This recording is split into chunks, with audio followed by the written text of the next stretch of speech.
Welcome to the City Club of Cleveland. I am Sarah Harvey, Vice Chair for the City Club New Leaders. The City Club New Leaders create a significant opportunity for emerging leaders to develop meaningful dialogue with established leaders as part of the area's ongoing business and civic growth. The new leaders develop and implement programming to support our mission, as demonstrated by our program today. The Cleveland area is known for its strong tradition of philanthropy. The Cleveland Foundation is one of the largest community foundations in our nation. Additionally, according to the Chronicle of Philanthropy, 2 of the top 25 American philanthropists for 2002 reside in Cleveland, giving to Cleveland area institutions. As traditional altruistic philanthropy fades away and giving is instead seen as a personal investment, major donors are becoming more like venture capitalists. In fact, venture philanthropy is seen as the newest trend within the nonprofit sector. Although definitions differ, venture philanthropy is generally described as the application of for-profit business principles to philanthropic endeavors. Although critics suggest that venture philanthropy focuses too often on fast turnarounds and imposes harsh restrictions on grant seekers, supporters state venture philanthropy strives to develop meaningful, long-term relationships that benefit both the donor and the organization. The venture philanthropist, therefore, oftentimes teeters between being perceived as a nonprofit angel or the devil in donor's clothing. Peter B. Lewis, chairman of the Progressive Corporation, is known for challenging the world of philanthropy in the same way he has challenged the way we think about and shop for car insurance. In 1965, he was named CEO of Progressive, a position he would hold for over 35 years. In 1971, Progressive went public, and most recently, Progressive placed 197th on the 2003 Fortune 500 listing. But Mr. Lewis's success with Progressive is just part of the story, for Peter B. Lewis is one of the most prolific venture philanthropists of our time. In recent years, Mr. Lewis has made astounding gifts to Princeton University, the Solomon R. Guggenheim Museum, the American Civil Liberties Union, and Case Western Reserve University's Weatherhead School of Management, to name a few. Mr. Lewis values vision, superior fiscal management, and strong internal leadership in the organizations he chooses to support. His thoughts and opinions regarding philanthropy, although at times controversial, challenges us to examine the changing face of philanthropy today. And so it is my great pleasure to present Mr. Peter B. Lewis.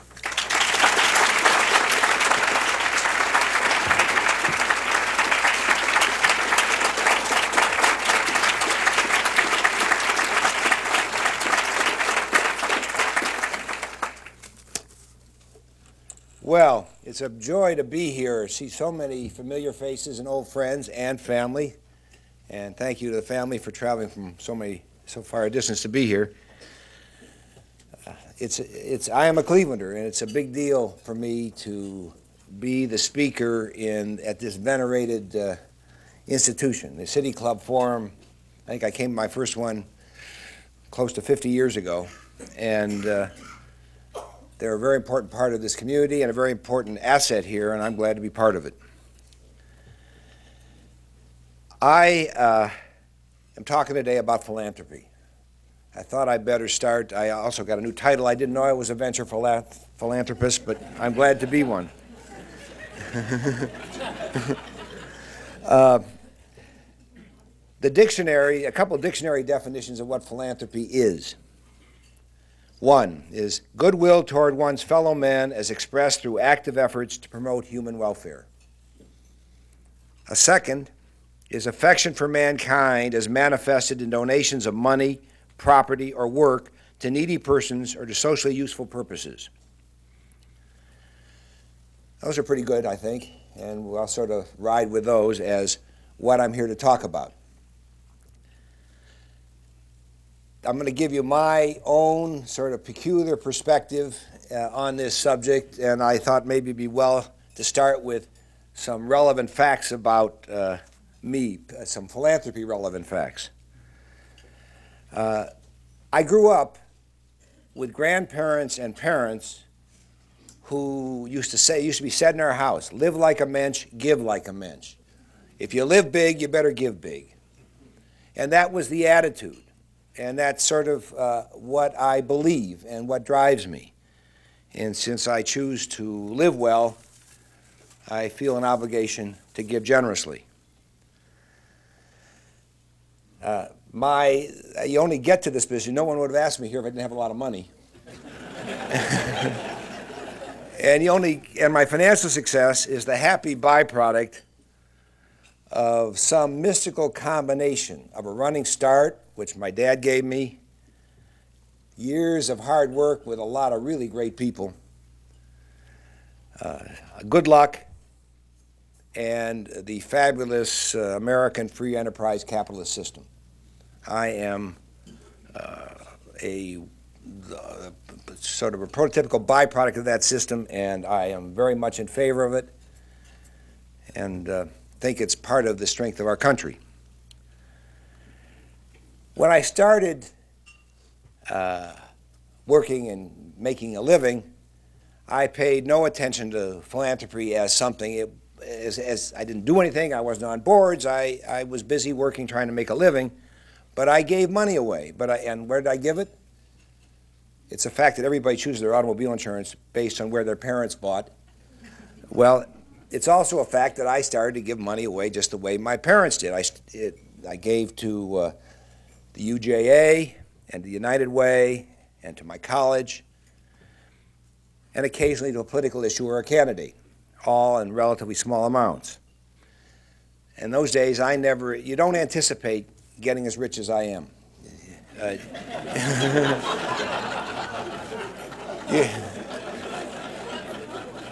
You don't plan for it, but it sort of happens.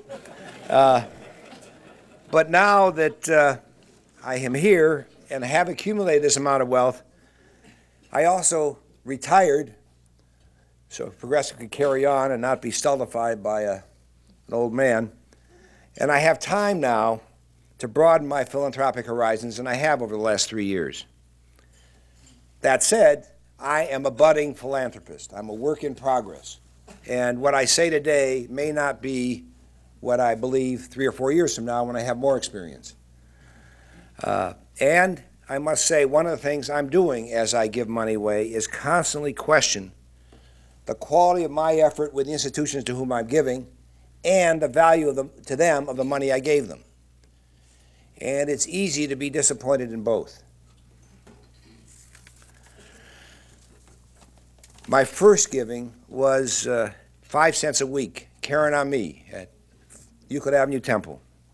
And then it became a dime when I got in the second grade. And then I went away to Princeton, and at Princeton, the alma mater says, you sing it at every football game, her sons will give while they shall live. 3 cheers for old Nassau. And that's the way it is. And I made my first political contribution when Dick Celeste ran for the state legislature in the 60s.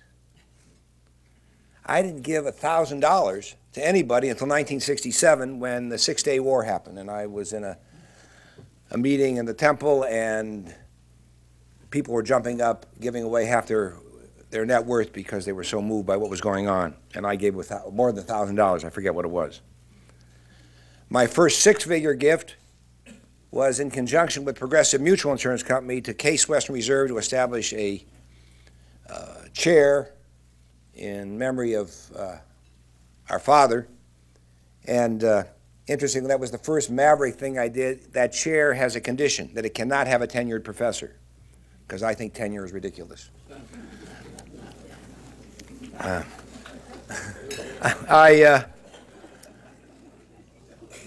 Shortly after this gift that I gave in connection with the company, I had a change. I've come to believe strongly that it is inappropriate for public-owned companies to give money away, failing their ability to identify a very specific business purpose for giving that money away. I believe that the money corporations make is the shareholders' money. It should be given to the shareholders, and they should decide how to give it away, not professional managers, and I believe that very strongly. And I am delighted to see that finally the efforts around corporate governance and the demand for profitability has had a tremendously negative effect on what corporations give away. That's good for business, that's good for the country, and that's the way it ought to be, in my opinion. I know that there are certain institutions that find that very painful. The first $1 million gift I ever gave was to set up an art gallery at Princeton.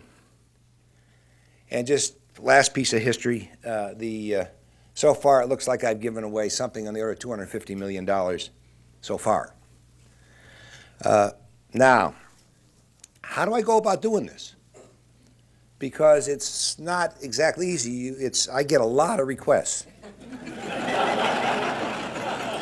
Including, interestingly, probably once a week, I get a handwritten letter, almost always on notebook paper, almost always more than 10 pages, describing what a wonderful guy they read about me and how they need $14,727.14 to solve some problem. Would I please send it to them? I get those all the time. That's one of the benefits of being known as a philanthropist. I have tried a number of ways to manage the giving away process.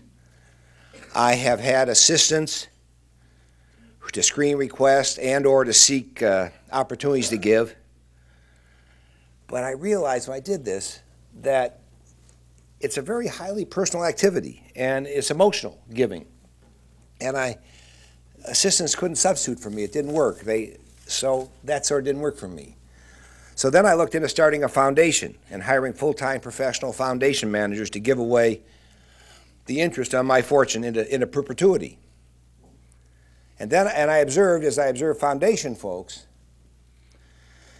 that they quickly become bureaucratic and self-aggrandizing in the sense that they love to be big shots on my nickel. I decided that didn't work for me either.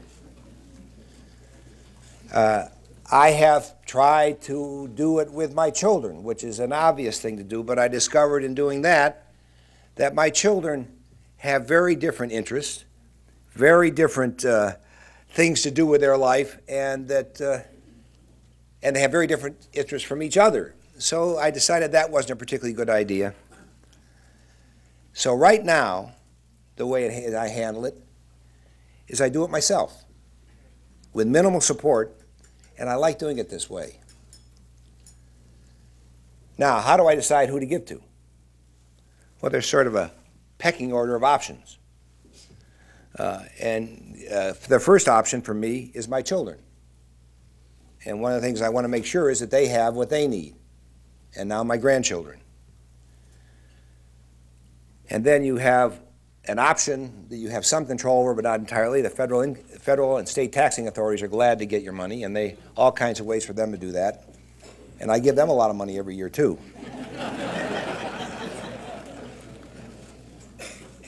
And then there are the traditional 501c3 charities that come with modest tax advantages. And the more you give, the less those tax advantages apply. It's interesting. And then there are 501c4 organizations that is a somewhat different category. And now there are 527. These are IRS numbers. Section 527, citizen action activities, such as get out the vote. And I'll speak a little bit more about that. And lastly, there are relatives and friends, some in need, and they're higher priority than relatives and friends who are not in need. But those are my options as I see them. And the question is, how do I decide? What are my decision criteria? The first is, will my gift enhance the health and happiness and the prospects of the recipients? This requires me to do a practical assessment of people's ability to perform whatever it is that they're doing that prompted me to give to them in the first place. And because I am a venture philanthropist, I also want some mechanism for feedback so that when I have judged that they will perform and I have given them the money, I can find out after the fact if my judgment was right. Another criterion is the recipient clear about its values, and are they consistent with mine? And the values that I really care about are they honest and open? Will they foster collaboration? Are they interested in departing from the tradition, from the norm? Are they creative? Are they trying new things? Are they challenging? And are they eager actually to accomplish? It is amazing to me how grossly inefficient most philanthropically supported activities are. I think, as I assess who is more inefficient, philanthropy or government, I think philanthropy. I'm not sure, and I wouldn't know how to measure accurately, but I have a sense. I may not understand government waste enough. Another criterion is, will I feel good about the gift? What makes me feel good? Having fun in my philanthropy is one of my important criteria. I think I'm entitled. I think everybody gives money away is entitled to enjoy it. It shouldn't be a pain, and it shouldn't be agonizing, and it shouldn't be unpleasant, although it often has the potential to be some of those things. And how do I feel good? I like being recognized and appreciated by the people who get the money. I feel good when the money does accomplish its stated objective. And I feel good when I get to interact in this process with smart, committed people. Another criterion is a question I have that relates to my realization that philanthropists shouldn't just be writing checks. Once you give money to someone, you really have an obligation, I think, to yourself, if nobody else, to help them do what they said they wanted to do, which is why you supported them, however you're going to help them. In that connection, I have evolved some very strong feelings, which have been manifest here, about the importance of boards. Most philanthropic boards, or too many, I won't say most, too many philanthropic boards are comprised of people who are there because it's socially the thing to do. Period, end. Well, and I have been on boards where I was on them for that reason. I have recently spent some energy to get off those boards. I only want to be on boards where I have a role, and I care about having a role. I don't think people should be trustees of any philanthropic institution unless they're prepared to understand the numbers, understand the policy, and understand the performance, and do something about it when they don't agree with it. Too many philanthropic heads have sinecures because no one has the guts to confront them. Now, relative to what pleases me, I ask myself the question, will my ideas and my energies have any effect after I've written the check? And the answer is, for me, I've come to learn, only if there's a good chance I'll write another check.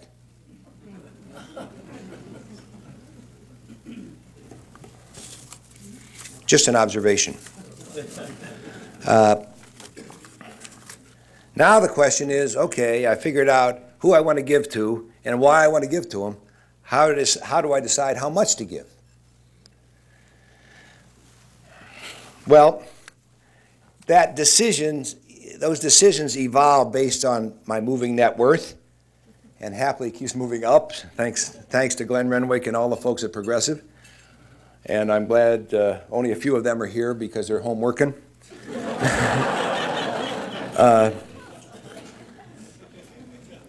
It also changes with my changing and expanding philanthropic interests. Something intrigues me, I get into it, I do whatever I do with it, and something else intrigues me, and I say, I'm having fun, so I'm going to go on to the next thing, which is disconcerting for the last thing sometimes. There's an overall thing. I have this fantasy, because my family is, in fact, fairly well taken care of, that it would be great if I could give it all away myself. And I have this thing, my body and my fortune come out at about the same time with a little left over in case my body lasts longer than I expected. That's sort of my objective here, so I got a lot of money to give away. I'm not sure I'll make it.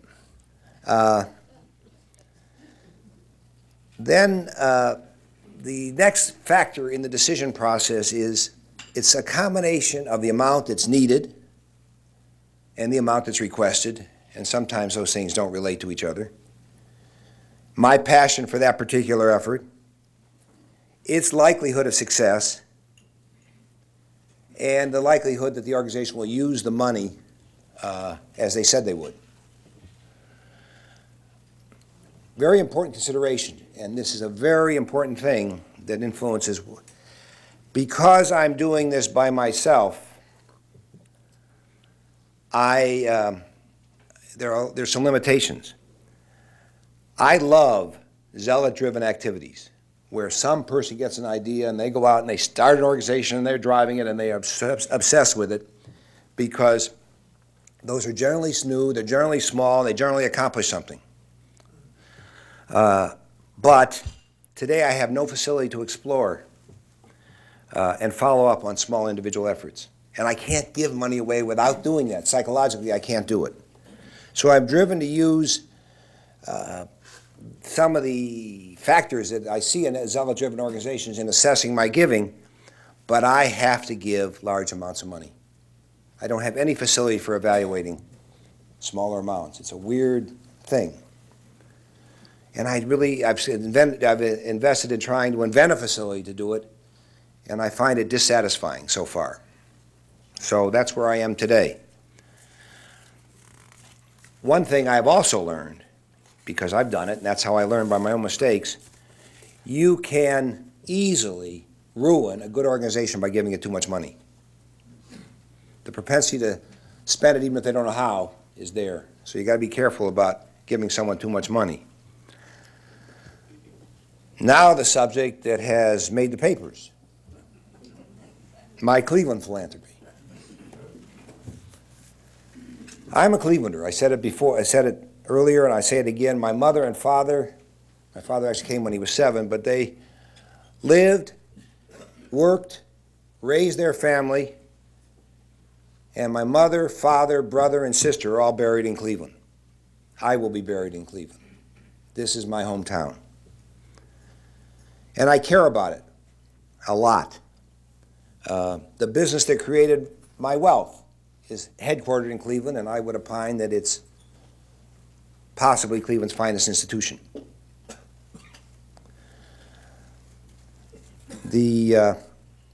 My kids were all born here and all went to school here. Interestingly, they've all left here. I live and die with the Indians, with the Browns, and with the Cavs. Last week, Dan took me to Vienna to see the fabulous Cleveland Orchestra, and it is fabulous. They did a wonderful job.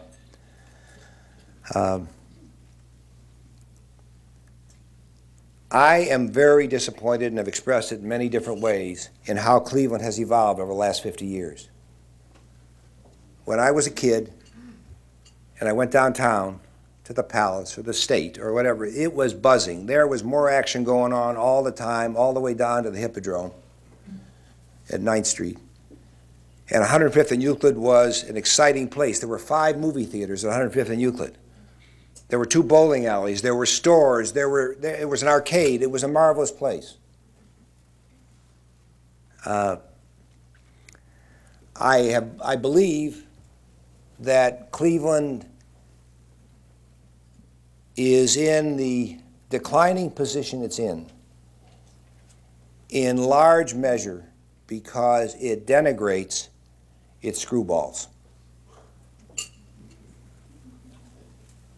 People like me, like George Steinbrenner, like Nick Milletti, like Lois Wise, and there's a whole list of people who are screwballs who have done things in Cleveland. Willis McFarland, who left because their screwballness got them in social trouble in this town. Or they felt like it did. They felt honored, disdained, and denigrated instead of honored.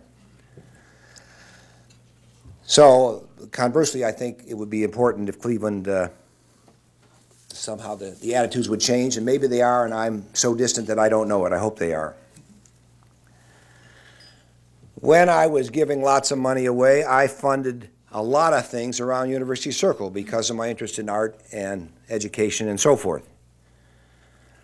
And in that process, I paid attention, particularly around the building, to issues at the university, mismanagement, gross mismanagement issues at the university. And I decided, given my view of the need for creativity and the problems of the university, I put them together because universities are where creative people come from, where they are, thoughtful people, people that don't have to obsess with making a living. And I knew the board of the university was responsible for its operations a priori. It wasn't, it was their problem. And I knew their operations were lousy. And I said, maybe I can get something done by making this grand statement, I'm going to stop giving money here. And I did. And I haven't given any money. I did give one little thing like a couple weeks ago. It was all came after despairing of anything else. I had talked till I was blue in the face to people who nodded and did nothing. Now, the moratorium is now, I don't know how, it's over a year, well over a year. And what has it done? Well, I think it's had some effect. I'm happy to say I think what it did was shine a light on the issues I just talked about, where nobody could stop, no one could get out of the light, including the university administration and trustees. It created a situation for Ed Hundred when he came in, and God bless that board for hiring him, where changing governance and changing the process of the university was much more easy, just because of the light that was shining on things. And Ed described to me this morning what he has been able to do so far, and I believe him. He said, I've arrested the university's free fall, and I don't think I would have done it without the moratorium. So I'm proud of the moratorium. He also said, arresting the free fall isn't what I came here to do, but he had to start someplace. Now, my moratorium is over.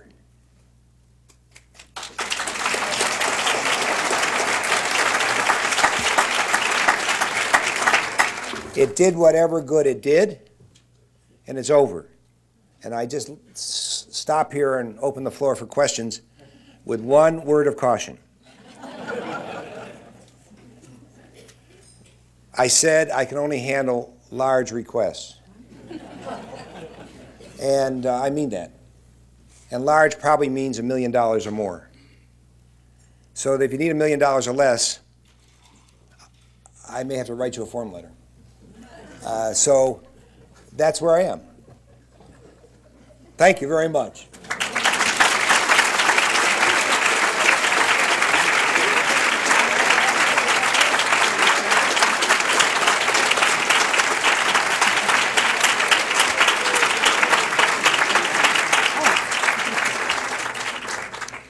Today at the City Club of Cleveland, we are listening to Peter B. Lewis, Chairman of Progressive Corporation. We will return to our distinguished speaker in just a minute for our traditional City Club questions. We encourage you to formulate questions for our speaker now while we break for a few announcements. Today's forum is the annual Norman A. Sugarman Memorial Forum on Philanthropy in America. This forum was established in 1988 by a very generous gift from the family and friends of Mr. Sugarman to the City Club Endowment. Joining us at the head table today are Mrs. Joanne Sugarman and their son Joel. Would both of you please stand so that we may recognize and thank you.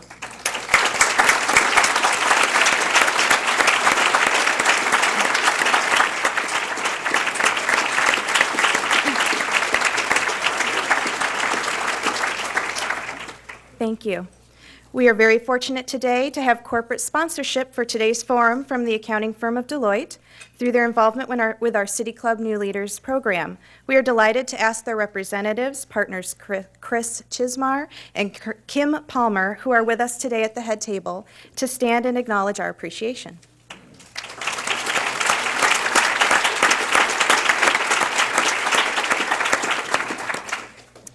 We would like to welcome guests at tables hosted by the law firm of Baker & Hostetler, the Cleveland Bridge Builders, the Cleveland Museum of Art, and Deloitte. Thank you for joining us today.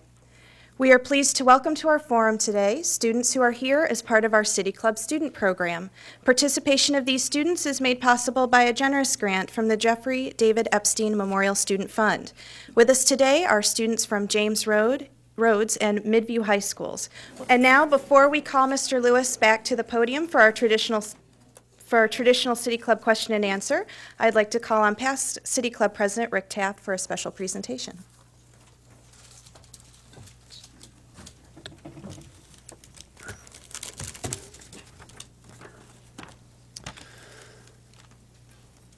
Peter Lewis received a letter in August of 1999.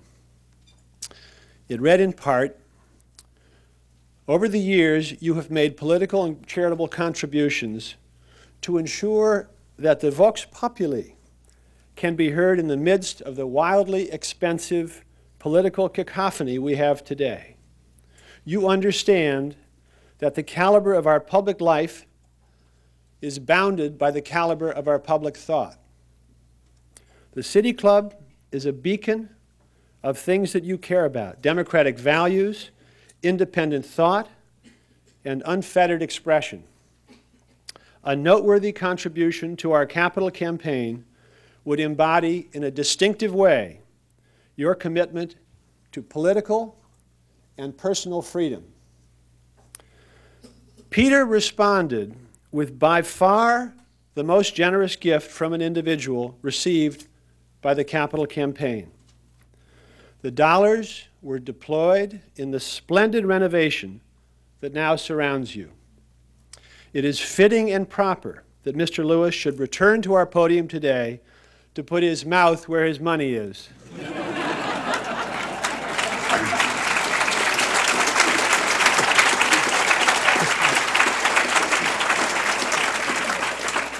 The motto of our capital campaign was, "A new City Club speaks to the world." We hope we are living up to that vision. Peter Lewis has a comparable vision for himself. Without forgetting his hometown, he has grown to be a citizen of the globe, speaking in an intense, idiosyncratic voice on philanthropy, art, business, lifestyle. To show how pleased we are to have Peter as part of the City Club family, we don't denigrate screwballs.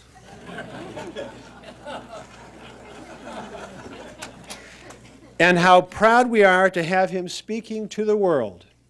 We are giving him today a book of aerial photographs of people and places taken all over the planet. It is entitled Earth from Above, and the flyleaf now carries a picture of the renovated club and an inscription of our thanks. Peter?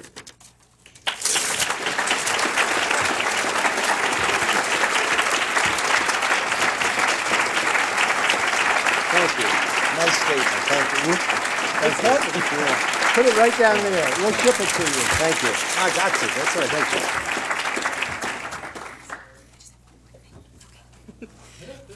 And now we would like to return to Mr. Lewis for our traditional City Club question and answer period. We welcome questions from everyone, including our guests. Holding the microphones today are City Club new leaders Jennifer Fizaki O'Grady and J. Philip Calabrese. Our first question, please. Hi, I'm Thomas Mulready from Cool Cleveland and Performance Art Festival, and someone who has received one of your smaller gifts over the years. I'm very grateful to hear, as I think I speak for everyone, that you've decided to break your moratorium, at least here locally in Cleveland. And I think that I agree with you, and most people would agree, that the effects have been seen in the management and board at Case Western Reserve University, and I know that you feel that that's a cornerstone for this region. But in some ways, this city is in worse shape now than when you began your moratorium in terms of leadership, vision, direction, and where this city's going, and all the issues you brought up about how sad you are to see Cleveland heading in this direction, and not much has been done. Can you tell us a bit about your vision criteria for moving forward with your philanthropy here in Cleveland? Thank you so much. Yeah, I can comment on it. I can't tell you anything about it. I have none. I wouldn't know where to start. So I don't have one. It doesn't mean I couldn't have one. I just don't. Hi, Peter. Craig James. Thanks for joining us today, and thanks for your time. My question is, what do you think is the reason why we're afflicted with anti-screwballism here in Cleveland? And more specifically, how do you think we can change that to foster new, aggressive, creative, visionary leadership? Thank you. Well, I mean, I've had a theory about one of the things that caused this problem, but it has to do with corporate managers, corporate lawyers, who are not, by definition, for the most part, aggressive, creative people. They're custodians, they're caretakers, and they have run this city by themselves for my lifetime. The head of the Growth Association, starting with Chappie Rose, which is way beyond most of your times, and going to, if I can recall the list, Jim Davis and Dick Pogue and Alan Holmes and on, have all been lawyers representing the corporations who are run by guys who are custodians, mostly. And they run the city. By way of comparison, in Columbus, Les Wexner is the biggest guy in Columbus, a screwball entrepreneur. And he's the biggest man in town.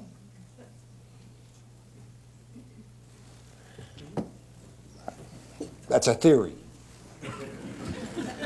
You just mentioned the Growth Association. One of the great drivers over the years of the Growth Association has been COSI, and one of the great drivers of COSI has been health insurance. I don't know if you've been following the supermarket strikes over health insurance on the West Coast. However, as a pioneer in insurance and somebody who has had serious health problems in the past, assuming President Bush is reelected next year, what advice would you give him or the new president in dealing with the 100 million Americans, families, children, and seniors who are underinsured or don't have any insurance at all? Thank you. Well, that's beyond me. I thank God I'm not running for office. Don't have to answer that question.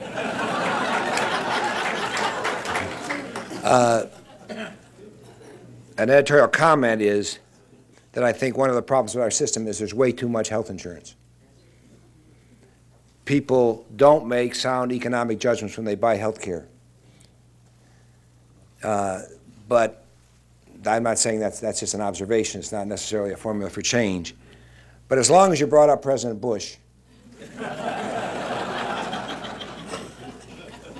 I'm going to say that one of the things, the thing that I am most focused on today in terms of giving money away, is trying to figure out how a man with money can help change the administration, which I think is very, very important for an assortment of reasons, which I'm not going to go into. You've heard them all. And the new campaign finance laws have changed the game so that the Republican Party can raise a great deal of money properly at $2,000 a head, and the Democratic Party just can't. And the money that used to fund the Democratic Party, the soft money, is no longer there. It can't be there. It's illegal. So what's springing up are a set of citizen action organizations funded by citizens, disconnected from the political process, disconnected from candidates, that are doing stuff like voter registration, like an idea farms, alternatives to the Heritage Foundation, that sort of thing. And that is my current interest. That interest is over in less than a year. I had such a good time listening to you today. I'm Renee Lipson, and I'm a fundraiser, but not to worry, it's not my level that comes to you for money. I wish it were, but it isn't. Part of my question just piggybacks on what you just talked about.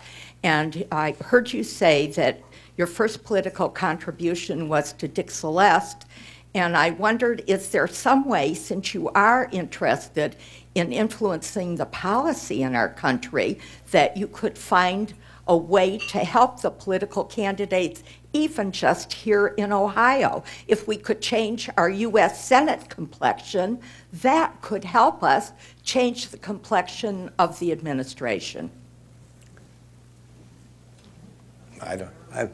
One thing at a time. Let me focus on the president, you focus on the Senate, okay?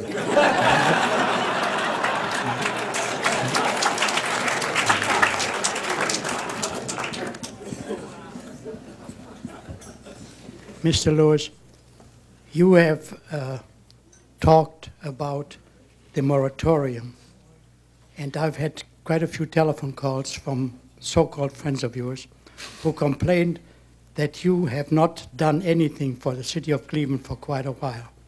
Are you really planning to help the city of Cleveland and institutions in Cleveland in some way that you could talk about now? There was an article in the Plain Dealer about a week ago by Agnes Gund, who complained about that problem, and I wonder whether you have any comments on that. Well, that's similar to the question I answered before. I don't have any plans to rescue Cleveland, or I have no plans. We'll see what happens. We'll see what I see. The answer is no. I mean, it's wide open, but I don't have a plan.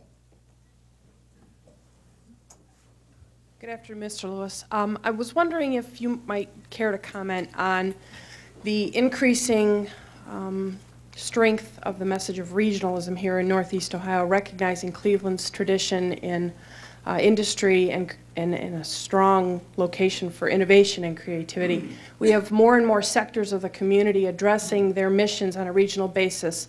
Business and industry addressing business retention and attraction through the form of Team Northeast Ohio, higher education in the form of the Northeast Ohio Council on Higher Education, and also philanthropy beginning to think in a regional sense through the leadership of the Cleveland Foundation, bringing together many foundations and addressing economic development needs on a regional basis. When we begin to consider that there are 250 political subdivisions in Cuyahoga County and the 4 contiguous counties, what kind of success do you think needs to occur here in terms of regionalism for government to start to appreciate regionalism as an option for the growth and development of Northeast Ohio generally? I have long thought that we ought to have metro government here. It seems to me a very simple solution to improving a lot of stuff. Other cities have done metro government with great success, Columbus being one of them, Jacksonville being another, and there are many. I suspect that metro government could probably be brought here with a charismatic, new kind of leader. Why don't you run?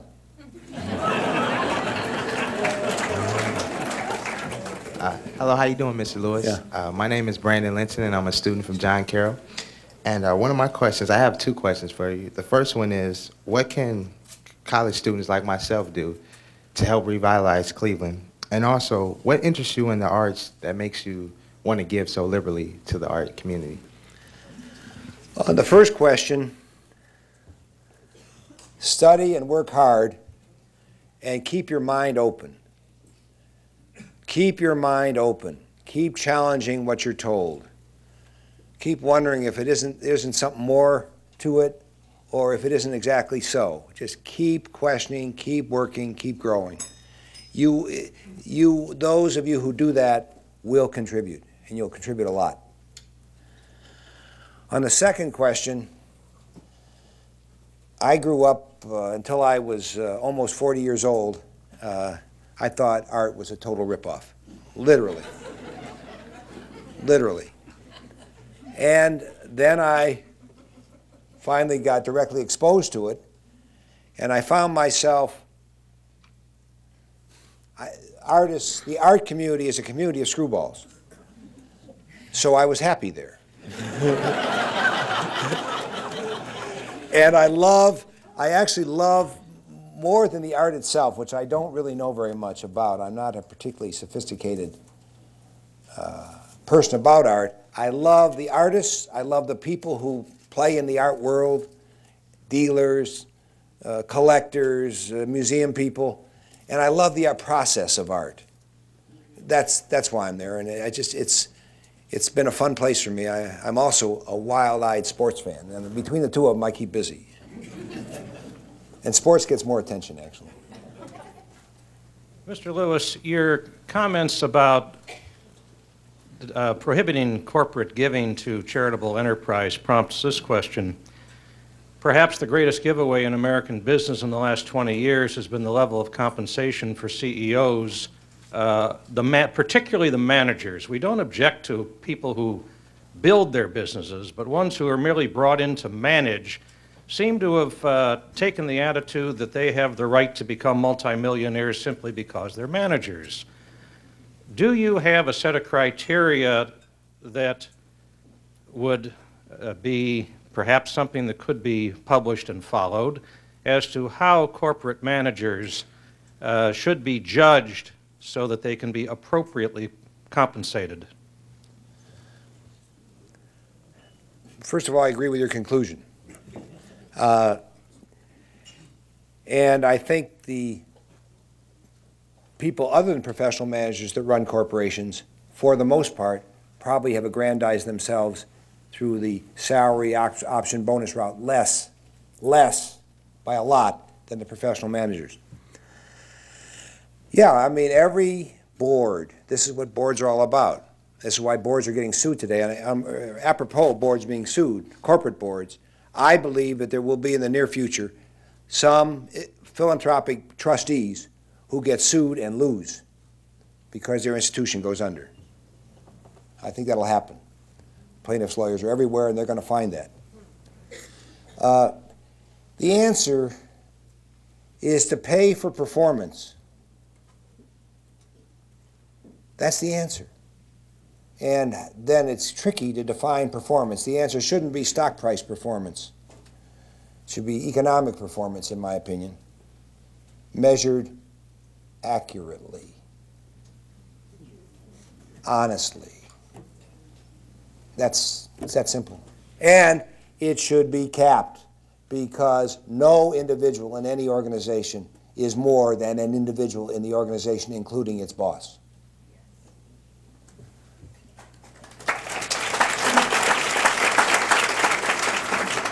Hi, Peter. Harold Miller.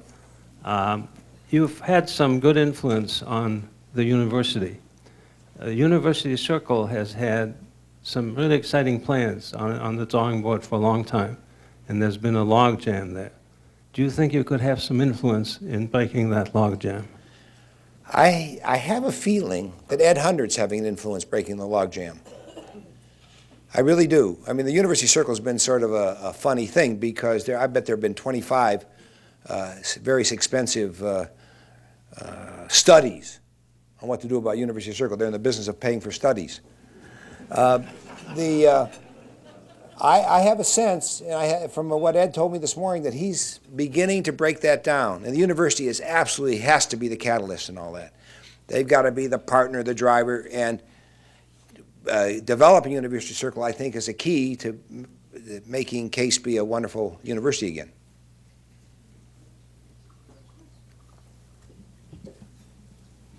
Good afternoon. Diversity has been a big subject here in Cleveland. In fact, the City Club is having a major forum on diversity as we speak. Give us your thoughts on diversity here in Cleveland.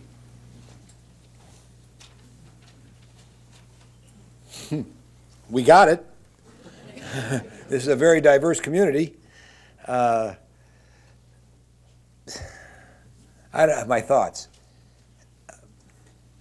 My thoughts are that all people in the community ought to participate in it, and that it's up to the community to facilitate those who, for some reason or other, can't participate, changing that. Let them participate. And I don't know what to say about, I can't judge whether diversity is good or bad here, or it exists. And it's got to be dealt with, it really ought to be dealt with as if it didn't exist, as if we were all the same, because we really are. But it doesn't work that way. So I don't know what else to say. Sorry.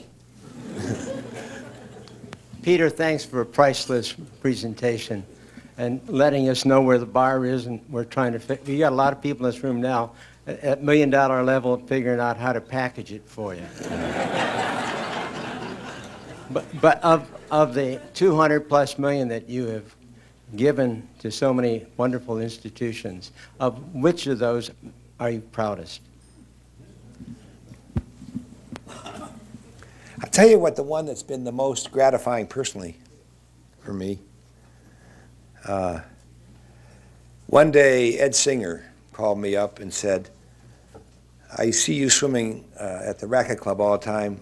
We want to build a pool at Menorah Park. Would you be interested in helping? And I said to him, I love this process. I said to him, Ed, I actually called him back after thinking about it for a few minutes. I called him back and said, Ed, I've been thinking about it. What's the budget? He told me. And I said, I will pay it all if, on 3 conditions. One is that I can swim there anytime. 2 is that my name's on the door. And 3 is that you never call me again for another contribution. Now, why that's so gratifying, I like that process. And that is typical. That's what happens when you do it yourself. You don't have a bureaucracy. I have had more positive feedback. More people have said this has been seriously important to me, and they've taken the trouble to let me know that. And it's been a wonderful gift. So that's the one I guess I enjoyed the most. Mr. Lewis, thank you so much for your legacy, what you've shared today that you've learned. I'm from Cleveland Bridge Builders. I'm a board member. My name's Catherine Miracle. And my question to you is, when you look at a group of emerging leaders who are engaged in the community, what role would you say that we need to play to take our community to the next level? Challenge, demand change, try new stuff. Be ready to admit that new stuff didn't work. But try it. And don't be satisfied with fitting in. Change it. And young people change it, more likely to change than people aren't so young. So do it while you're young. Thank you, Mr. Lewis. As a Cleveland educator, would there be any schools that you will be willing to put under your umbrella and assist in some of the new and innovative programs that they are having? Thank you. I don't know. I mean, tell me the deal, and you know, that's what I would do. And the way to get to me is pbl@711sx.com.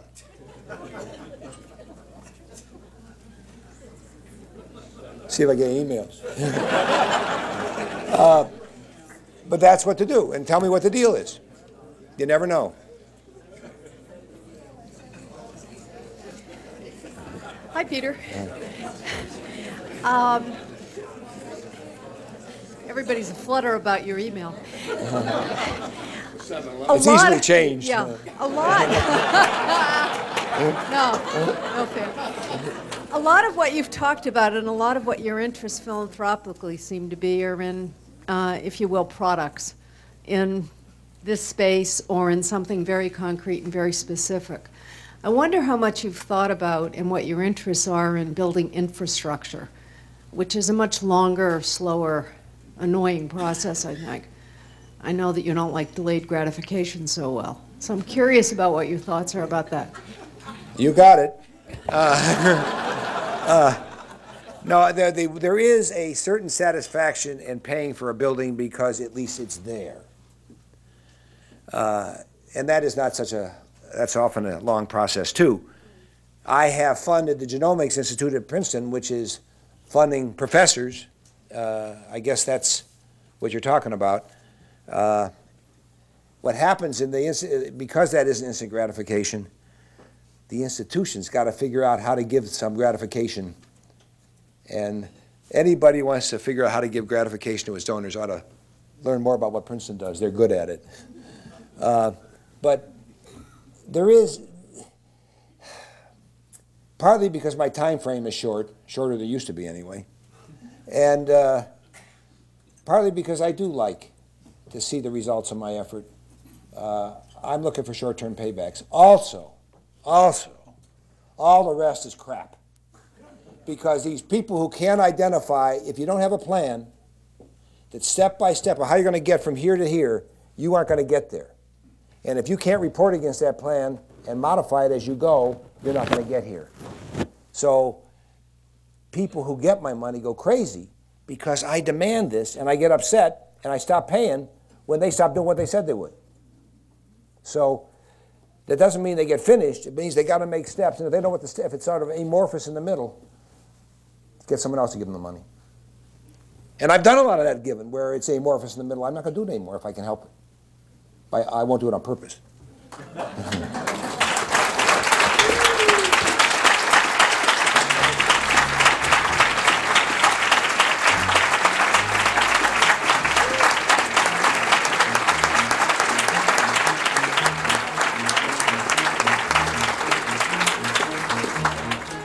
Today at the City Club of Cleveland Forum, we have been listening to Peter B. Lewis, Chairman of Progressive Corporation. Thank you again, Mr. Lewis. Thank you, ladies and gentlemen. This forum is now adjourned.